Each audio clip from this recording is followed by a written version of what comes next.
Hello viewers, welcome to my channel Orpita's Education. How are you? Hope you all are doing great.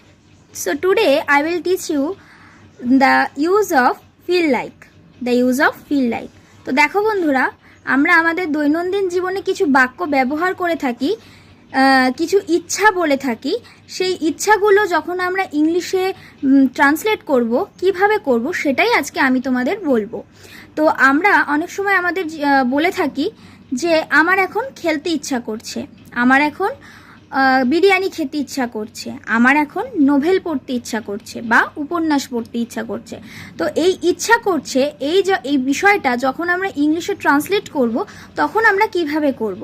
সবথেকে বড় গুরুত্বপূর্ণ জিনিস সেটা হচ্ছে আমরা ফিল লাইক, যেটা আমরা সেন্টেন্সে ইউজ করব, সেই ফিল লাইকের কনস্ট্রাকশনটা আমরা আগে জানবো। ফিল লাইক ইউজ করতে গেলে সেন্টেন্সটা কিভাবে মেক করতে হবে?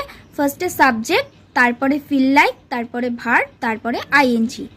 ফার্স্টে সাবজেক্ট, তারপরে ফিল লাইক, তারপরে ভার্ব, তারপরে আইএনজি।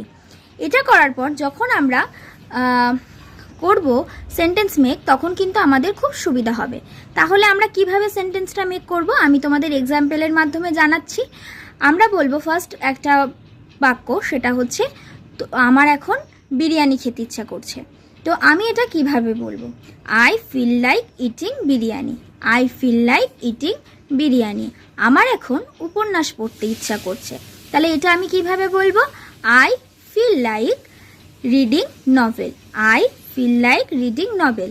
দেখো, আমরা যেভাবে সাবজেক্টের কনস্ট্রাকশনটা করেছিলাম সেই রকম মাথায় রেখেই কিন্তু আমরা ইংলিশ ট্রান্সলেশনটা করলাম।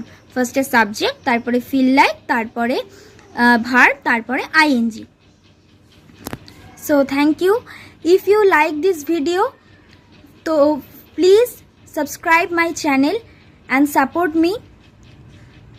Thank you for watching this video.